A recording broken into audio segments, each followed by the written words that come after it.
आज बात पेंशन पर होगी।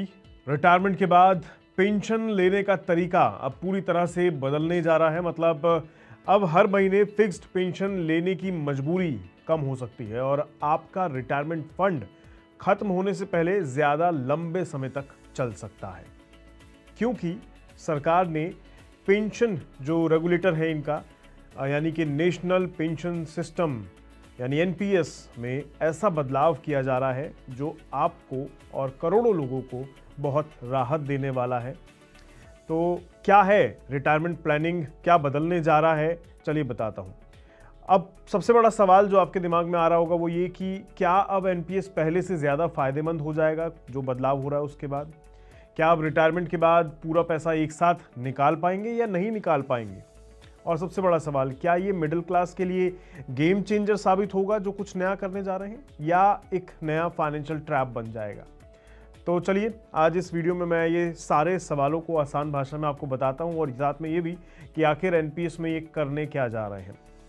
तो अब सबसे पहले समझते हैं कि आखिर ये एनपीएस है क्या, जो ज़्यादातर लोग शायद जानते भी होंगे लेकिन जो नहीं जानते उनके लिए बता दूँ। एनपीएस मतलब नेशनल पेंशन सिस्टम। ये एक रिटायरमेंट इन्वेस्टमेंट स्कीम है जिसमें आप नौकरी के दौरान थोड़ा थोड़ा पैसा इन्वेस्ट करते हैं और रिटायरमेंट के बाद उसी पैसे से पेंशन या इनकम आपको मिलती रहती है। अब तक सिस्टम क्या था वो आप सुनिए। मान लीजिए आपने रिटायरमेंट तक 1 करोड़ रुपए का कॉर्पस बना लिया। पुराने नियम में आपको एक बड़ा हिस्सा एन्युटी प्लान में डालना पड़ता था, यानी इंश्योरेंस कंपनी को पैसा देकर बदले में मंथली पेंशन आपको मिला करती थी। अब इसमें समस्या क्या थी? पेंशन अक्सर कम मिलती थी, ये लोगों को हमेशा शिकायत रहती थी। इन्फ्लेशन के साथ पेस नहीं पकड़ पाती थी। इन्फ्लेशन बढ़ रहा है मतलब महंगाई बढ़ रही है, पर पेंशन तो आपकी उतनी ही आ रही है, तो उससे काम कैसे चले? और लोगों को लगता था कि उनका पैसा प्रैक्टिकली लॉक हो गया है, बंध गया है एक चीज़ में। यानी अगर किसी के पास 1 करोड़ रुपए है लेकिन मंथली पेंशन सिर्फ 35 से 40 हज़ार रुपये के आसपास मिल रही है, तो क्या फ़ायदा ऐसे पैसे का? क्या रिटायरीज को लगता था कि उनका खुद का ही पैसा उनके कंट्रोल में नहीं है, उनके काम नहीं आ रहा ठीक से? यही फ्रस्ट्रेशन लंबे समय से थी लोगों को और शायद इसी वजह से कई प्राइवेट सेक्टर एम्प्लॉयज एनपीएस से दूरी बना रहे थे। लेकिन अब पिक्चर बदल रही है। पेंशन रेगुलेटर यानी pension fund regulator and development authority ने 15 मई 2026 को एक नया फ्रेमवर्क लॉन्च किया है जिसे कहा जा रहा है रिटायरमेंट इनकम स्कीम यानी आरआईएस। सिंपल भाषा में समझें तो पहले क्या होता था, रिटायरमेंट के बाद लोग अपना पैसा निकाल लेते थे, फिर उसे एफडी करा देते थे और फिर उस फिक्स्ड पैसे से हर महीने खर्च चलाते रहते थे अपना। मतलब पैसा लगभग रुक सा जाता था, ज़्यादा ग्रो नहीं कर पाता था।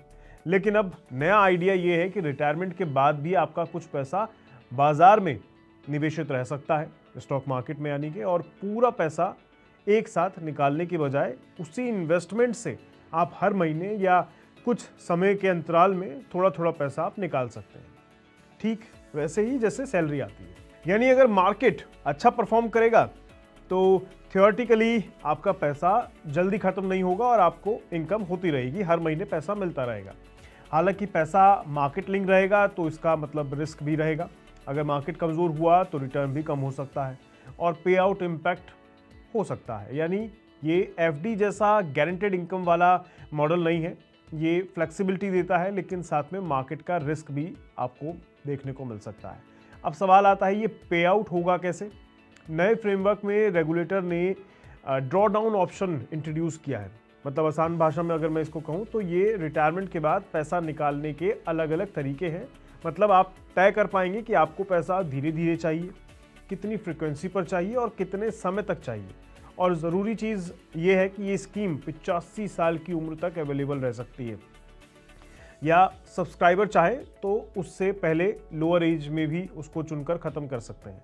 यानी रिटायरमेंट के बाद लंबे समय तक स्ट्रक्चर्ड इनकम का ऑप्शन मिलेगा। अब यहाँ बहुत प्रैक्टिकल सवाल मैं आपको पूछता हूँ, क्या इसका मतलब अब पेंशनर्स पूरा पैसा निकाल सकते हैं? देखिए यहाँ कन्फ्यूज़न बहुत है।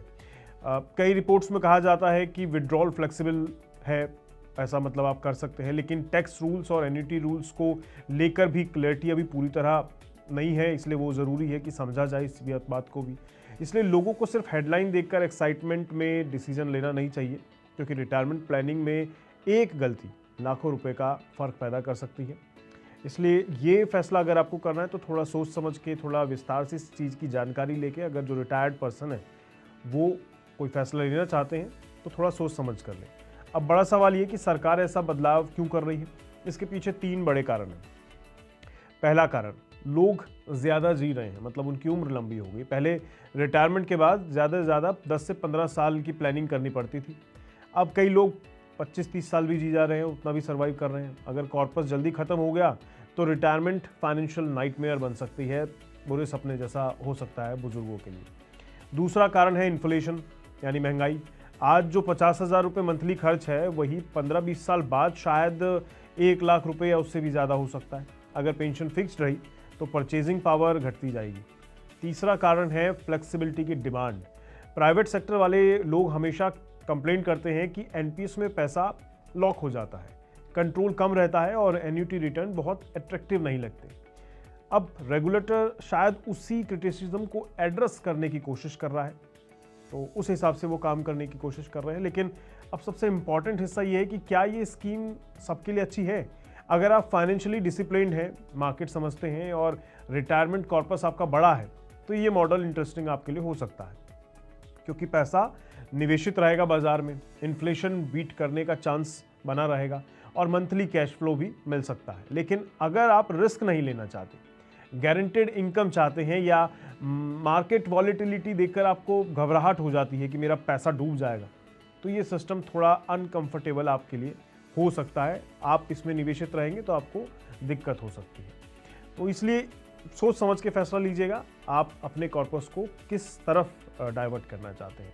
उम्मीद है ये जानकारी आपके काम आए। आज के लिए इतना ही, दीजिए इजाजत, नमस्कार।